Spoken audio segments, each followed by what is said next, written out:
Apa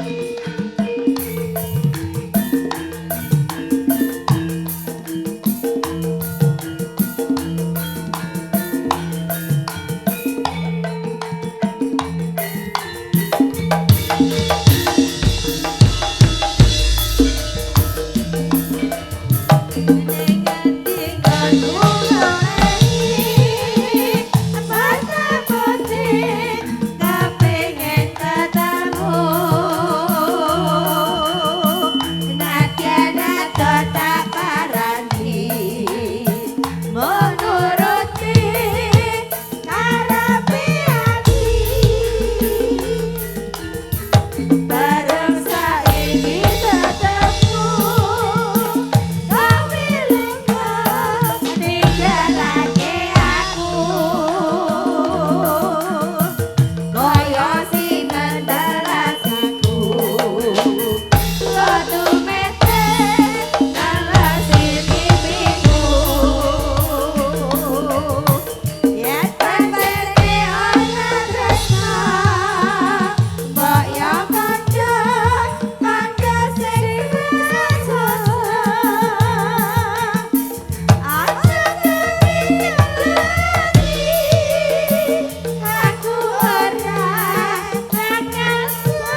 Bismillahirrahmanirrahim.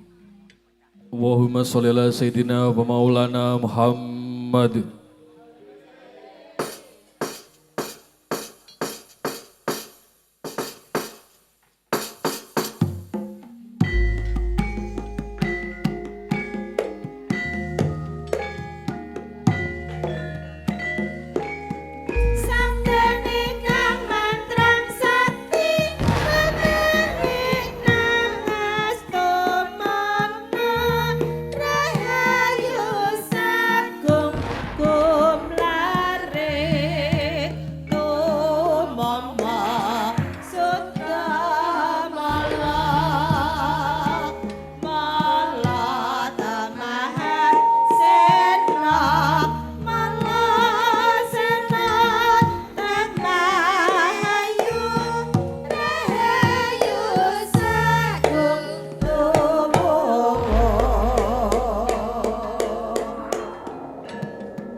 Semarekoten prayatno semulir seko hambale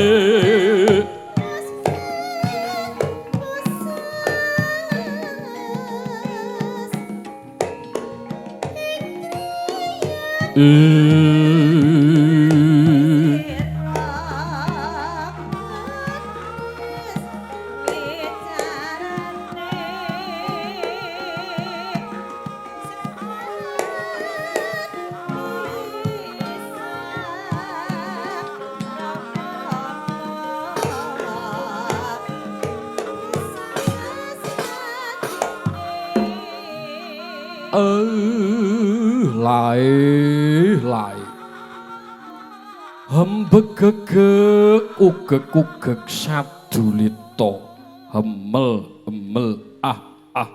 Gus Dara kula ndara lancur kula ndara momongan kula ndara Arjuna inggih ndara Janaka Den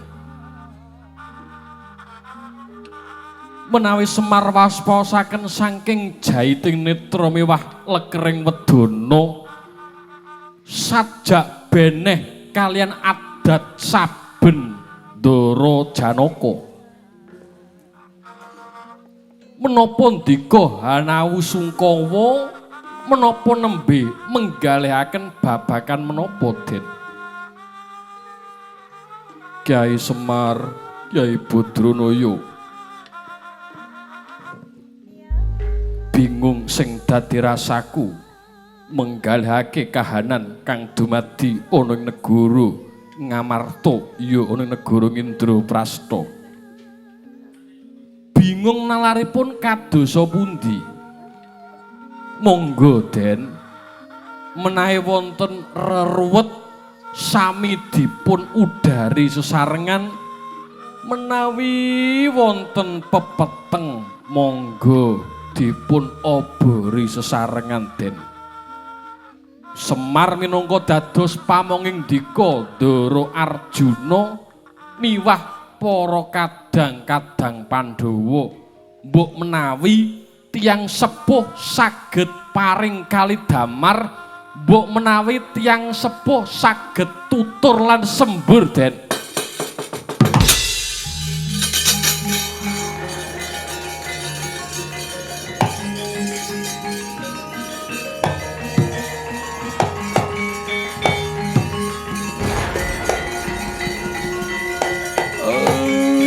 Laila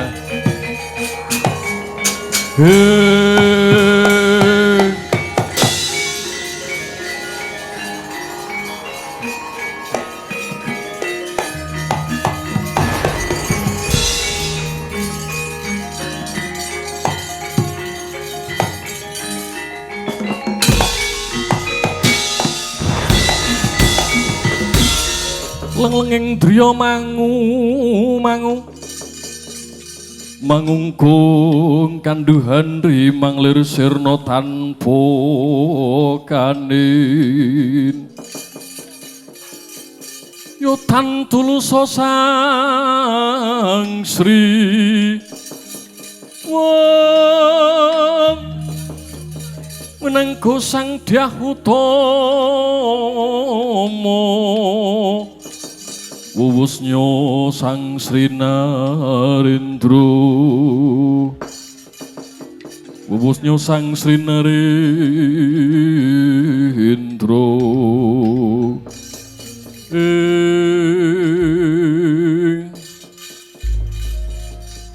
sing gedhe pangapuramu Kakang Semar Badranaya.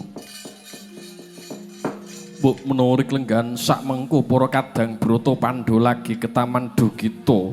Jalaran apa Kakang Semar? Akeh pagebluk mayangkara kang dumadi. Bebasan larang sandang miwah larang boga Kakang Semar. Para kawula padha kesrakat uripe paribasan esuk loro sore tumekaning pati sore loro esuk dumugining pralaya. Menapa para kadang-kadang Pandhawa menika boten pados marginipun usada menika Den? Ora kurang-kurang Kakang Semar punika Prabu tansah nglumpukake para brahmana, para wiku, para pandhita miwah para kiai. Parandene mau gagal wigartan pikantuk karya Kakang Semar. Lae. Mboten nyono, mboten nginten bilih sak mangke bendara kula para Pandhawa nembe bingung, nembe bebeg.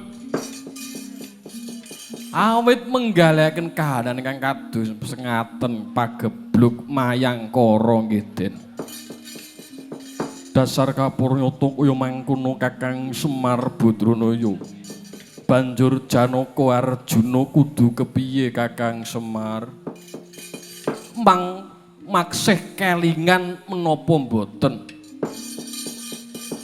Sabibaripun lampahan sesaji Raja Saya Kengraka Prabu Puntadewa kawisuda jumeneng nata sinubya subya ratu sewu negara paribasanipun Den. Nanging menapa boten kok ateges Semar nika nglepataken ning wong tuwa wajibe ngilingake karo sing enom. Sabibaripun anggendika sami bungah-bungah para Pandhawa sami kesupen para Pandhawa sami lirwa ing kewajiban padha lali nggone prihatin, padha lali nggone ngurang-ngurangi, lali kabeh nggone tapa brata. Lah niku sinten ingkang manggih tuna utawi ruginipun boten nonton sanes para kawula wonten negaring Amarta sami nandhang Papa Cintraka Den.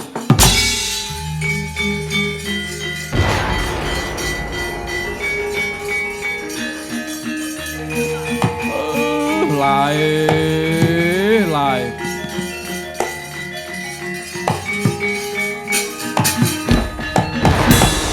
Ulat mori Sang Harjuna wis munira kamanungsan kasreban mring tingkahing mungsuniran padha kadang ayo daya lamlamin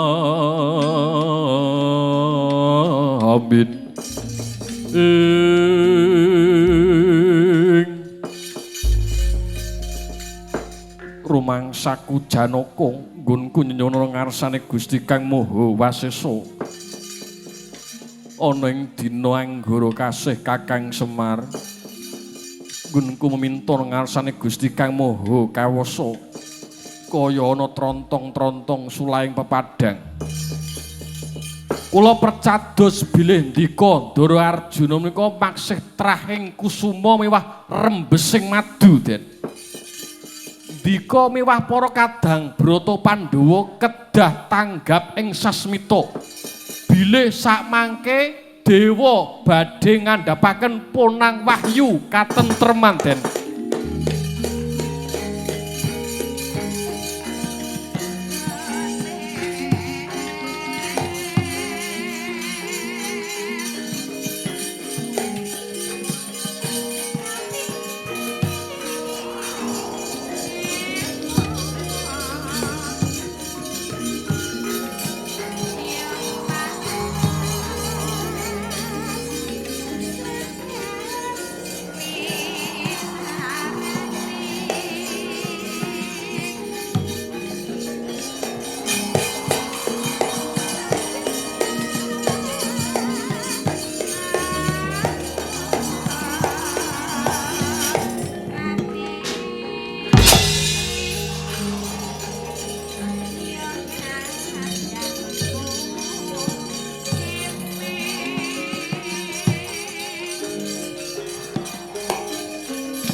Ana pandhita kang kinarya wangsit pindha kumbang hangajape tawang susuh angin ngendi nggone lawan kali engkangku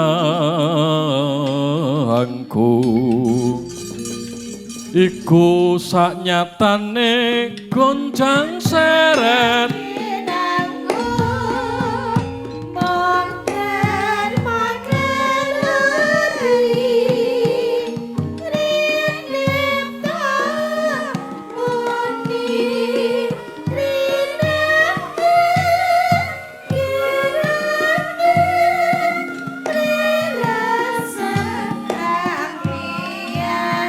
remsur-remsur tingkang juang harga kaeksi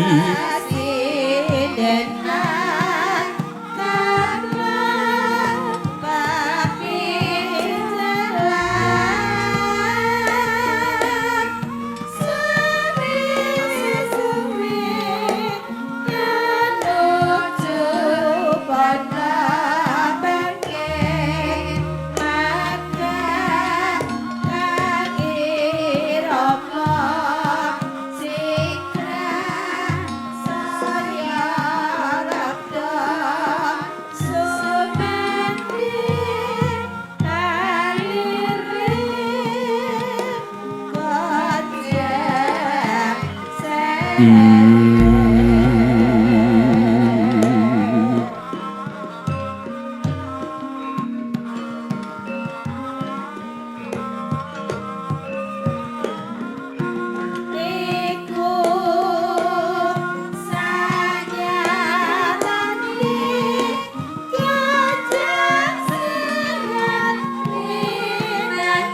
sembah nireng ulun kapur-pur sang morbengra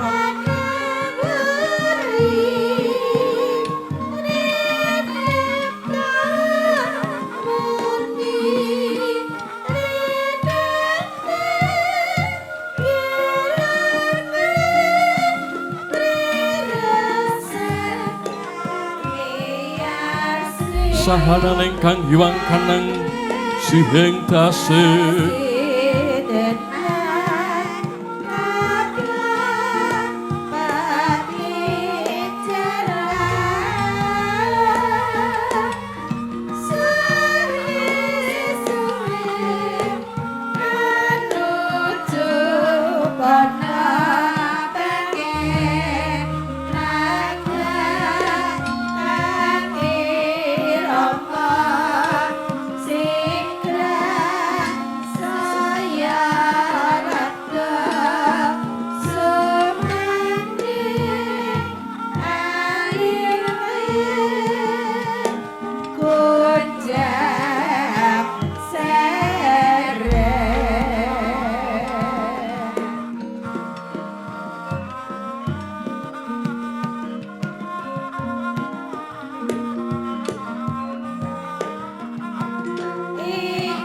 Nikanang sing tasih mawe buku sawegung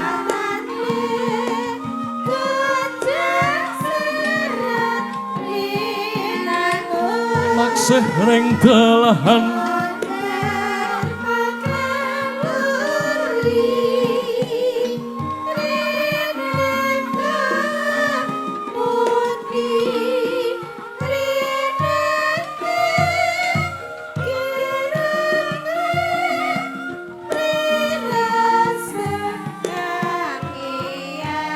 Iwan kanang mamujeng hari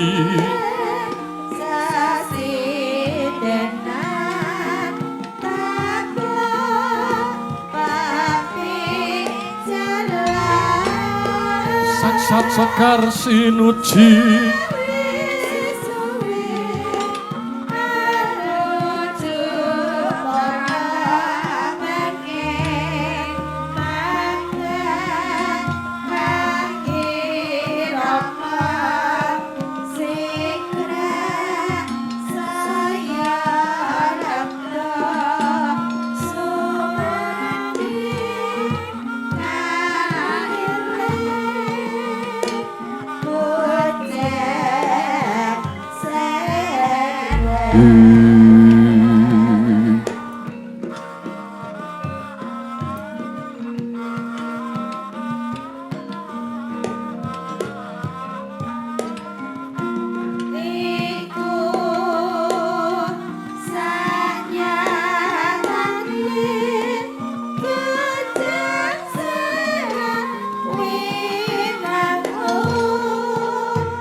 Surepdata Pitana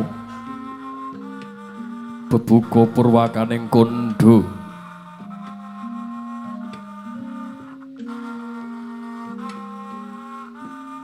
Rahayu Sagung Bawana rahayu kang samya miarsa narbuka wiwaraning kandha sinaretan pangesti luhuring kagunan hangesti kuncaraning bebrayan Hamawi tilakon saratri kapiji saking Serat Mahabharata nenggih punika pagelaran Maringgit Purwa ingkang dayane maweh pepadhang labet ing mriku sinung piwulang tuwin pralambang miwah palupining agesang Purwa wis ngarani tilaran kina kawiwitan wali sanga nulya katedhak dening para pujangga punika minangka tuladha lamun watak asura nadyan pinayungan Bathara Kala kinayoman Bathari Pramoni yen to hambek Candala nuradeni cali yekti bakal sirna dening rodaning Darmastuti tulising Weda wis kapancaing jaya saesining jagat kang sinembah dudu Gusti kang Maha Suci kapara muha ngambujung swarganing raga pangalembana miwah nikmating sanggama ana piwulang gesang kang cinitra sajroning sekar sinom kang surasane bunggan yen tan melokna mungguh ugri wong urip uripe kang triprakara wirya harta lan winasis yen to kangsa sepi saking wilangan tetelu tilas-tilasing jalma mun bebasan aji godhong jati garing ingkang tegese patokan utawa paugrane wong urip aning jagat padhang ana telung perkara wirya harta lan winasis wirya tegese derajat pangkat harta werdine dhuwit masis tegese pinter wong urip syukur duwe pangkat yen ora duwe pangkat kudu sugih yen ora pangkat ora sugih kudu pinter yen to nganti mrucut saka wilangan tetelu tilas-tilasing menungso mau bebasan aji godhong jati garing godhong jati garing masih kena den ngurubi geni nanging yen to manungso ora wuraya ngompal keli kaya sarah mungguing lautan ora dongko ora kayangan ora dadah ora omah uripe manungsa mau layang kabur kanginan kendang kebaraten mekaten minangka pambukaning kandha katur sanggya para pamirsa ingkang tansah remen olah cipta rasa budi lan karsa hanya rengi mangsa palguna windadi wuku bolo Iwang Pratangga pinanjer ginupit ing dalu samangke kinarya pambukaning kandha labet ngupaya negari satus tanantuk kalih senajan sewutan jangkep sedasa muhung punika gumlaring praja Dwaraka praja Dwaraka iki sinebat negari Dwarawati ya sinebat Jenggalapura Jenggala Manik Yoga Awasta Negara Puriyadawa pramila sinebat negari Dwaraka mengko werdi asana Rendrayaksa Prabu Kalakeya ingkang dukunane dadya plawanganing jagat Dwarawati mengko werdi negara sugih gapura yasane Narendra kembar Prabu Kalakresna tuwin Prabu Mayangkara Kresna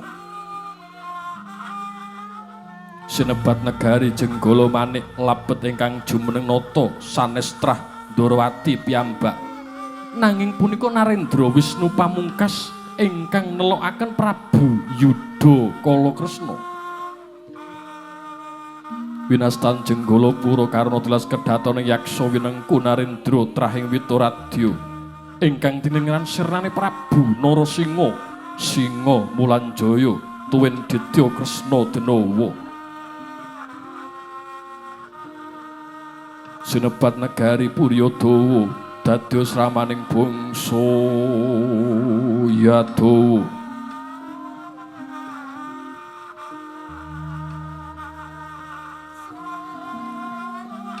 Lah sinten ingkang menang Hanyakrawati hambau dendha wenang kinocapna wis ana pilahane dewi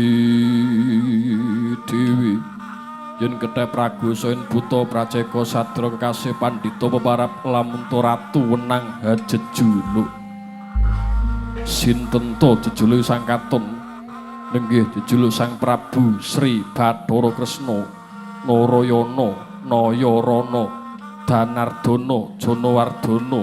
Nenggih jejuluk sang Mahendra Siwi Tanaya Wasudewa Kesawa Wasumurti Harumurti. Yori sang Padmanaba ya jejuluk reksakaning bawana.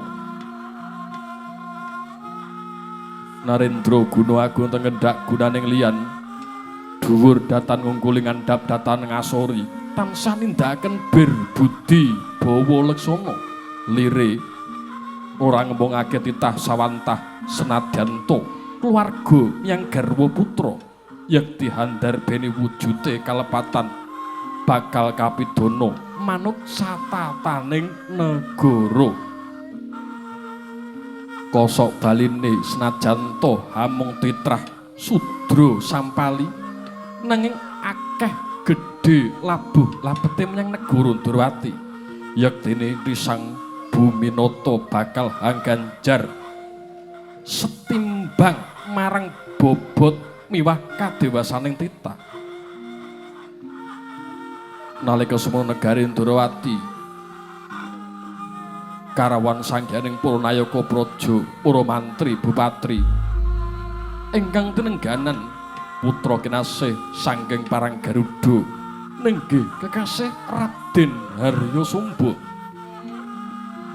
Kekasih Raden Haryasomba ya risang Wisnubrata ya risang Kilatmaka Satra bagus wernane branyak pasemoni tansah ginala-gala keng Rama bisa gumanti keprabon ing negari Dwaraka. Sawung gira katon sapugawating negari Ndrawati satra ing Sala bumi nenggih kekasih Raden Haryasetyaki. Raden Haryasetyaki ya risang Sencaki Singa Mulanjaya Tambak Yuda Yuyudana Kendhil Wesi miwah Bantheng Waring. Bapak Andir Sanggya Purnayaka Praja tinenggara pepatih ing negari Ndrawati. Satra Widara kandhang kekasih Raden Patih Udawa.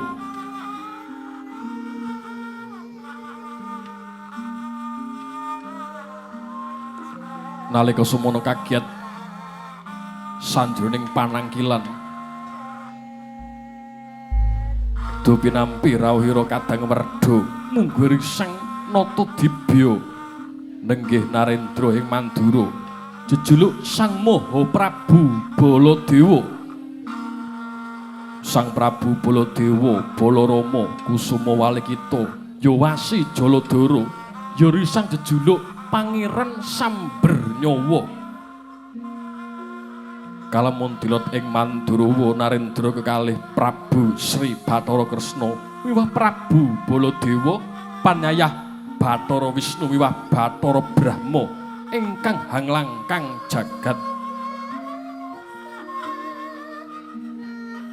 Sampun sawetawis dangu anggen risang Buminata hamung kendel kewala kaya mangkono ana tengara kang tinabuh Sanggya Warawira Pradangga mertandhani lamun to risang Buminata arsa medhar sabda kaya mangkono panglucidaning Wardaya.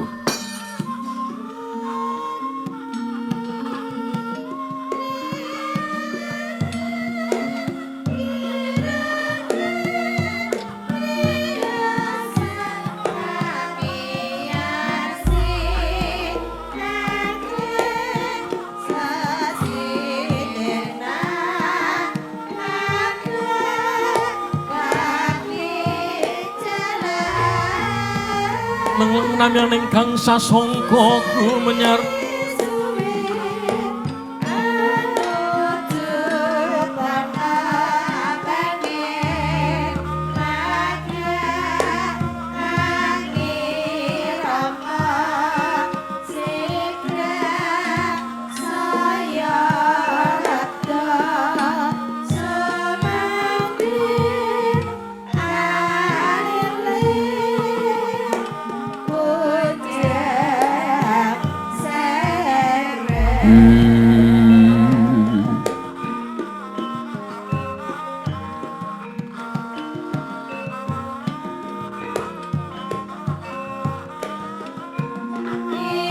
mangrenggo ruming buri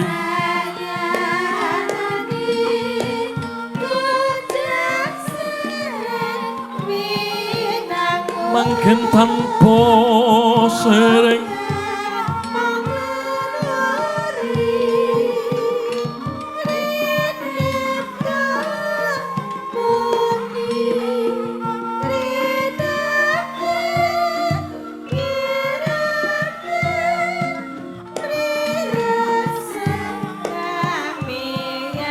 halep ingkang humah maslir murubing langit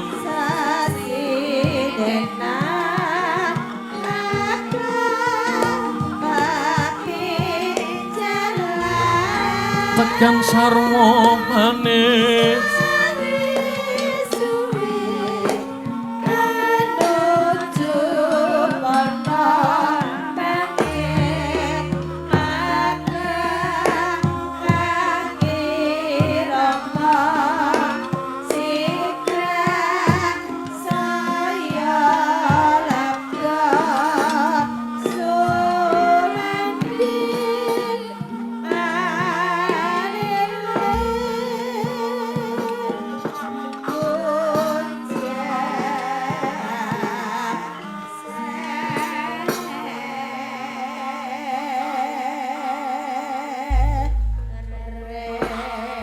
sorote pandam sumulo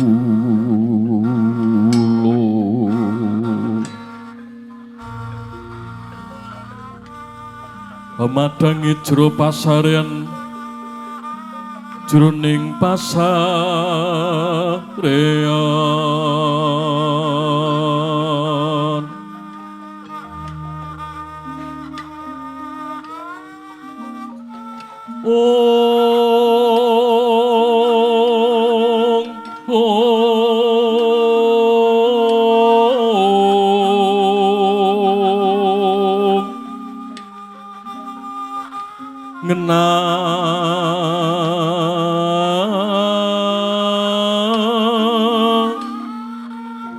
ngenane wadono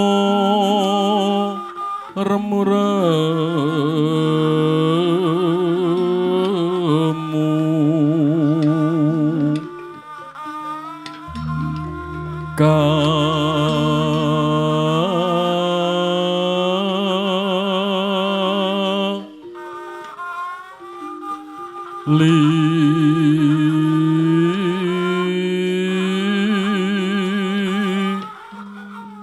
kalingan hangrangan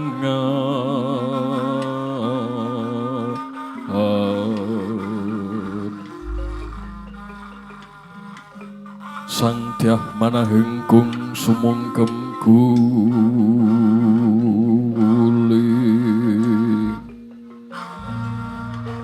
sang kakung rerepo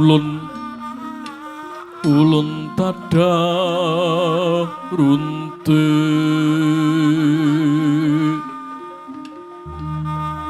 lunging kadung malengkung katiubing samirana manto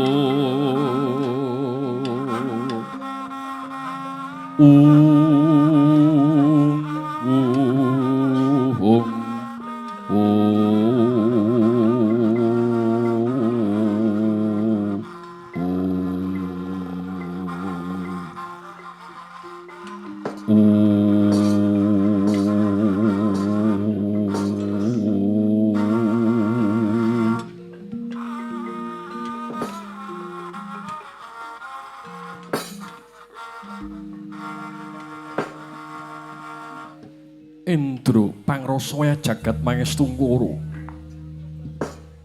Nyuwun pangapunten duh Koko Prabu. Jalaran sampun sawetawis wekdal anggen paduka tansah kawula kendhelaken. Awit kathahipun pakaryan kedah dipun lampahi wonten ing negari Ndorowati menika duh Koko Prabu Baladewa. Weh ladalah. Ya jagat ya dewa ya Bathara ya Bathara jagat sak pramudita.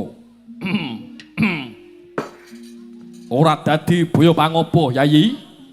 Yayi Prabu Sri Bathara Kresna kadangipun Kakang. Jalaran nggone pun Kakang prapta ana negara Ndrawati kene pinapak sangganing keluarga agung negara Ndoraka Yayi. Biyuh. Sawetara suwe ora nate marak sebo ana ing negara Ndrawati kene jebul dalane dhuwur banget ya, Dik. Kebangetan sombo ora gelem mapak karo wakne ing Mandura nganti aku bingung ning tengahing dalan sombo. Nyun pangapunten Dawa Prabu, jalaran anggenipun Wa Prabu. Rawuh wonten negari Ndrawati menika datan utawi tanpa pariwara langkung rumuhun. Ade umpama Punwa bakal prapta ning Ndrawati kene apa sing bakal mok samaptakake anakku lanang parang Garuda. Tartamtu samangke badhe sinubya subya sanggening para keluarga agung miwah atur wujudipun dedaharan miwah unjukan ingkang maneka warna. Wa Prabu menika ngersakaken unjukan menapa? Wah, kowe kaya ora ngerti aku. Baladewa pekarmane ngombe sing dideleh aning botol umpama tak sumet nusa mbledos. Menapa menika Dawa Prabu? Wis bocah cilik ora ngerti. Oh nggih, nyuwun pangapunten. Keng putra ing parang Garuda ngaturaken sembah pangabekti kula mugi kunjung nggih Wa Prabu. Ya, Ger. Wis tak tampa gawe maremati kang tanpa upama. Pangestune wakmu ing Mandura wae kebat tampanana. Wisnu Brata. Nuling nggih Wa Prabu, kapundi dadosaken jimat saklaminipun dipun sekecaken anggenipun lenggah menika Dawa Prabu. Iya, wis ora kurang sawiji apa, Nger? Ora kurang sawiji apa. Matur nuwun. Pranyata Yai Prabu Kresna wasis nggonmu didik marang putra-putramu miwah Sentana Dalem. Duh Koko Prabu, sampun kang inggil anggen pangandika. Atur wujudipun pangalembana dumateng ingkang rayi ing Ndorowati. Ora ya Di, ora. Koko Prabu. Sarau paduka ingkang rayi ing Sala bumi ngaturaken sembah pangabekti kula mugi kunjuk Duh Koko Prabu. Wah, adiku lanang Setyaki iki. Lho inggih Wa Prabu. Wah, Setyaki saiki pinter ngorjen barang Setyaki. Nggih, nyuwun pangapunten. Menika nderek gladen, nderek ajar. Yo. Sing apik ya Setyaki. Lho nggih ngestakaken dawuh. Kakang Pate Udawa sawetara suwe ora ketemu Kakang Pate Udawa. Lho nggih sinuwun. Sembah pangabekti kula mugi kunjuk katur paduka sinuwun Prabu Baladewa. Wah, Kakang Pate Udawa. Dosa apa sing tak sandang dening Baladewa yen to nganti Baladewa iki wani nampani sembahe Kakang Udawa. Nuwun pangapunten, jalaran paduka menika pepundhenipun sangya para keluarga agung Trah Yadawa menika. Eling-eling Kakang Udawa kuwi nadyan to Baladewa sing dadi ratu, Kakang Udawa dadi pepatih aning Ndorowati kene ning saknyatane awune luwih tuwa Kakang Udawa. Wah. Ya. Timbang rebutan umur ya wis Kakang Udawa. Tumiba padha-padha ya Kakang Udawa. Lho nggih sinuwun. Mugi dipun sekecaken anggenipun lenggah. Piye? Widara Kandang piye? Pawartane Widara Kandang piye? Manggih Raharjo Widara Kandang. Wah, Widara Kandang saiki perawan-perawane ya akeh Udawa ya. Nuwun inggih ngestakaken dawuh, mbok menawi ngersakaken lare-lare estri menika monggo kula aturi marak sebo wonten ing Widara Kandang menika. Wah, iya. Liya dina tak mangkat karo pengendangku dhewe Udawa. Nuwun inggih ngestakaken dawuh menika Duh Koko Prabu. Koko Prabu Baladewa nyuwun pangapunten dene reklenggan sakmangke menapa wonten wigatos ingkang kedah dipun babaraken reklenggan sakmangke menapa paduka menika amung rawuh nglangke tegesipun datan utawi tanpa kanthi kalian para parampara ing negari Mandura menika. Yayi marmanipun Kakang Prapto ana negara Ndrawati kene pun Kakang kepengin sabet jagung kelawan Siadi, kepengin wawandikan, kepengin tak ajak wujude ngangsu piwulang. Ya kuwi ana ngarsane Sang Pandhita Agung ing negara Jurangpara.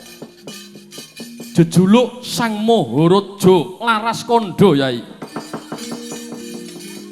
Ngambari sang gandane Nadadewa Kongasagara Wigena Kongasagara Wigena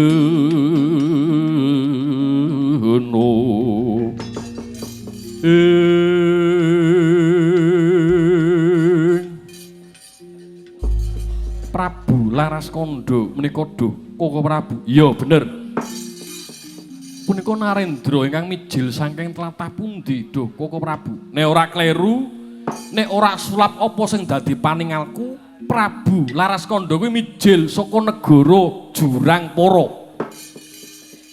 Wis sawetara suwe nggonipun Kakang marak seba ana ing Jurangpara Yai. Kuwi salah sawijining Narendra ning jebul jiwane jiwa Brahmana. Jiwa kapanditan paribasan wis madal saliring reh ngerti sadurunge winarah. Pun Kakang Udakara wis 40 dina nggonku meguru karo Prabu Laras Kandha Yai. Lajeng sambung raketipun kalian Kresna menika kadosa pundi Duh Koko Prabu? Yayi tak kira ora ana alane nadyan pun Kakang ki mangerti yen to Narendra Ndrawati. Yai Prabu Sri Bathara Kresna kuwi maksih titising dewa ya kuwi Sang Hyang Wisnu ingkang mangejawantah. Tak kira ora ana alane, ora ana lupute, tak ajak ngangsu piwulang. Tak ajak golek kawruh ngundhakake boboting panemu, ngundhakake mring sakehing kasantikan kadigdayan kanuragan. Kados mekaten Duh Koko Prabu. Iya. Menapa Koko Prabu menika amung ngajak dumateng Keng Raying Ndrawati kemawon? Ora. Dulur Mulana nek lunga ngajak dulur-dulure kabeh, tak ajak mangkat kabeh. Ora mung Yai Kresna. Setyaki yo tak keparengake nderek, Kakang Udawa yo tak keparengake nderek. Keng putra ing parang Garuda menapa dipun keparengaken nderek wa Prabu? Luwe-luwe anakku lanang Wisnu Brata kowe maksih enom ayo ngger. Aja kendhat-kendhat nggonmu tansah ngudi marang endahing kawruh, golek ngelmu saakeh-akehe. Nun pangapunten Prabu Laras Kandha menika sekti sanget. Iya, ampuh banget. Kowe njaluk ngelmu apa wae nek. Kasantikan, kanuragan, kadigdayan. Semar mesem, semar mendem, jaran goyang. Duwe kabeh Prabu Laras Kandha. Wah, lah menawi mengkaten kula nggih cocok menika. Jalaran Sombo menika nembe sir kalian salah sawijining wanita. Seneng sapa kowe Sombo? Wah, kula nek mboten remen sinden kados mboten marem. Teng raying Solo Bumi Setyaki badhe nderek. Setyaki kowe arep golek ngelmu apa? Arep golek ngelmu kadigdayan? Mboten. Arep golek ngelmu kasantikan? Mboten. Lah sing arep nok takoke apa? Ajeng kula tangkletke mangke dalu medalipun pinten? Setyaki ora kono, ora kene, senengane tombok togel wae.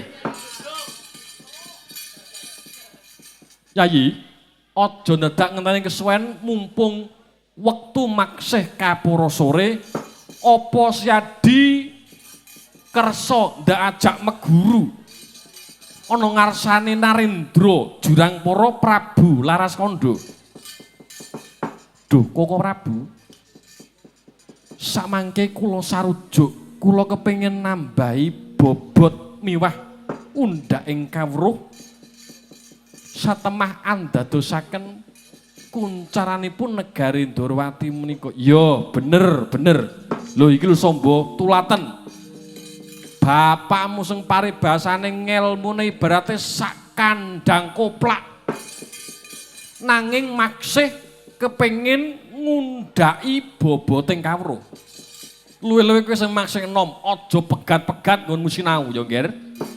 Lho nggih, ngestaken dawuh Prabu. Nanging samangke duh Koko Prabu, kula badhe taren langkung rumuhun kalian garwa kula. Inggih menika Yayi Rukmini, Yayi Jembawati miwah Yayi Setyabama. Wah, ladalah. Ah, iki wong lanang sing apik ngene iki. Nek lunga-lunga taren karo bojone. Ora ngeluntu amblas lunga. Iya, Yayi. Ngaturaken matur guing parengon tanpa upami Koko Prabu.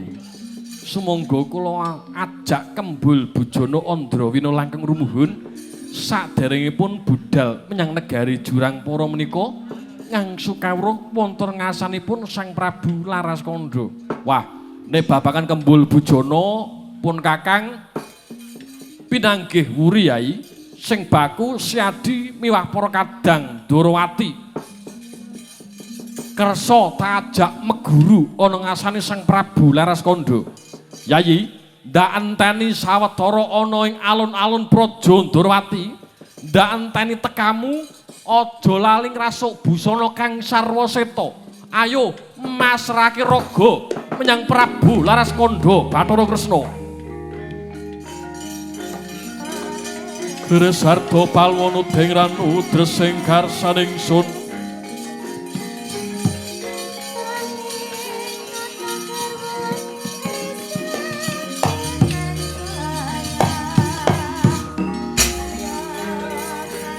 Karsaning son dening kanyut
ana gedung rumaksa ing wengi teguh ayu luputa ing loro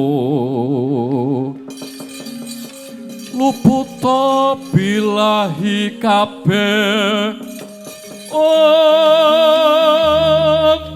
jen setan datan burun paneluhan tan hono wani mewah penggawe holo guwane mung luput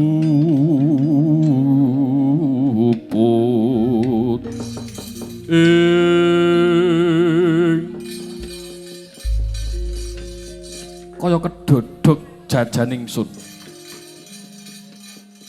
kados pundi sinuwun Koko Prabu Sri Bathara Kresna sajaipun radi kami tenggengen Setyaki wonten dawuh coba maju rene Setyaki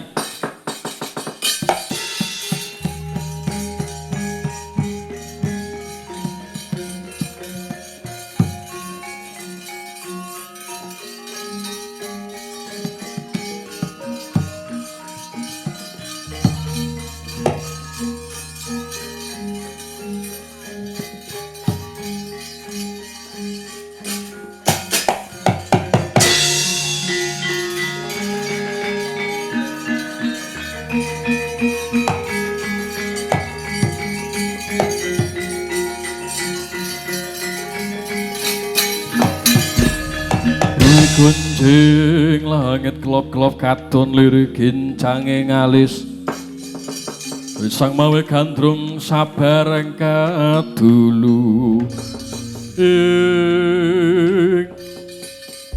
Setyaki wonten dawuh Koko Prabu tak takoni Mara Gagi Wangsulana nono ninggih Setyaki pakaryanmu ana ing Ndorowati kene iki apa penggaweane Setyaki ki apa?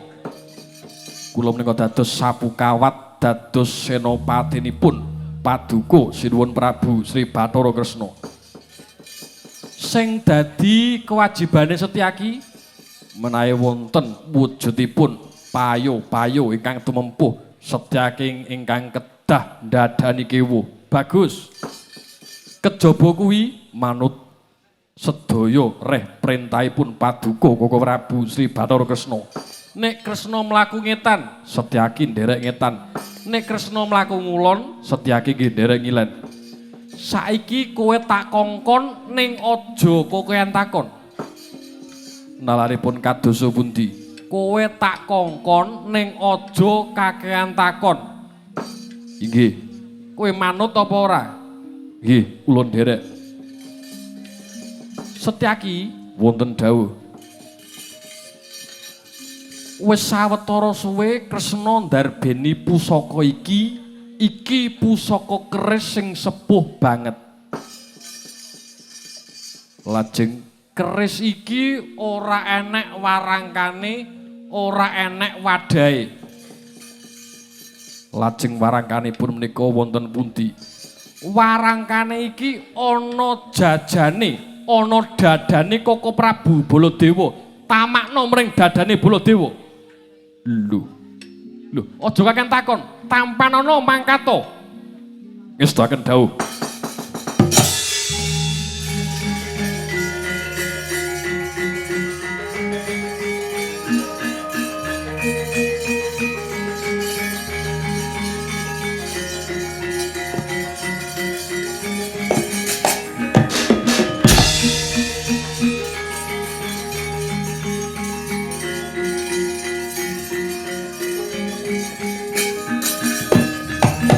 Konarbo Kresna tan tulus hanyokro ring mring risang Jahnawi Suta mring risang Jahnawi Suta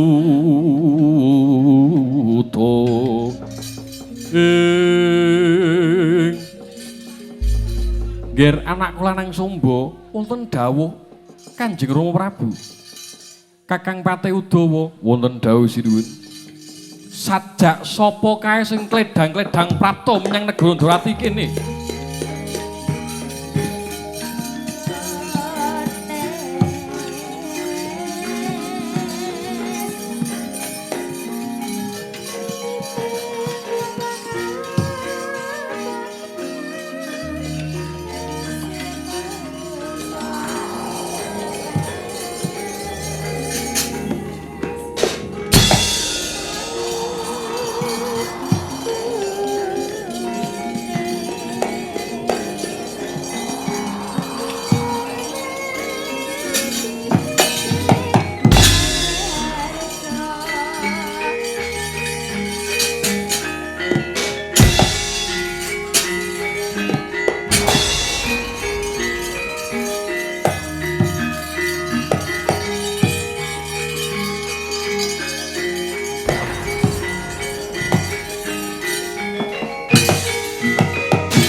Sandapala Pandhawa Bya gumulung mangung sir mring Sada Kurawa Ambaka Kisra Kadite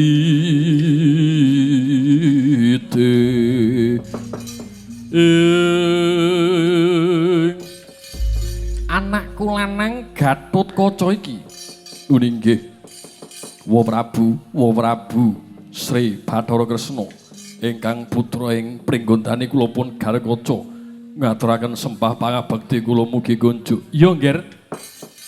Wis tak tampa gawe marmatine wakmu ing Durwati. Matur kanthi prasaja Garekaca mengku gawe apa tetuka.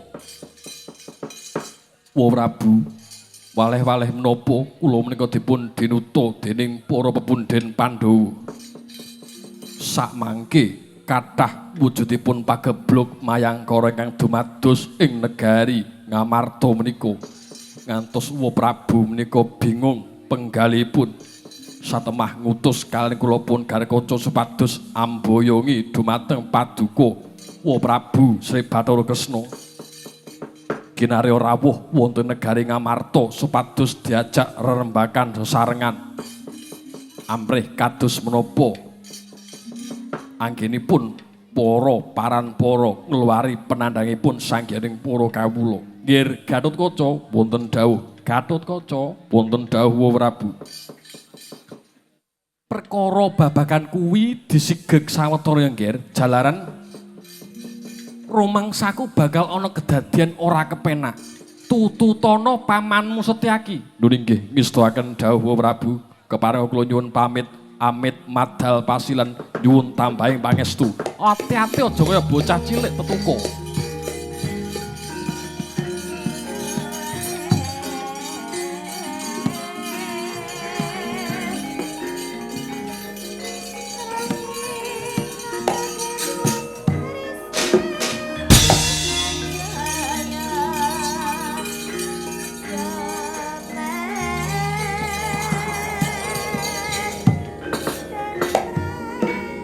Kakang Patih Udawa wonten dawuh sinuwun.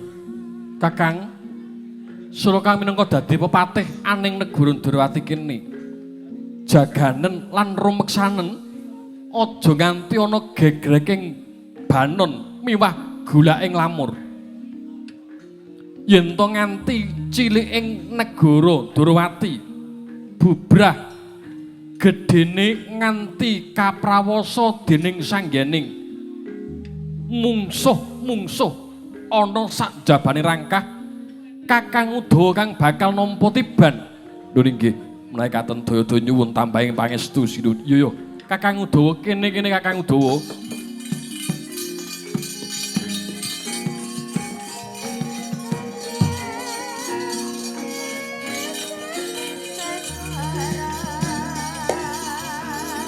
Sang Pantoradra mung cipta bukulun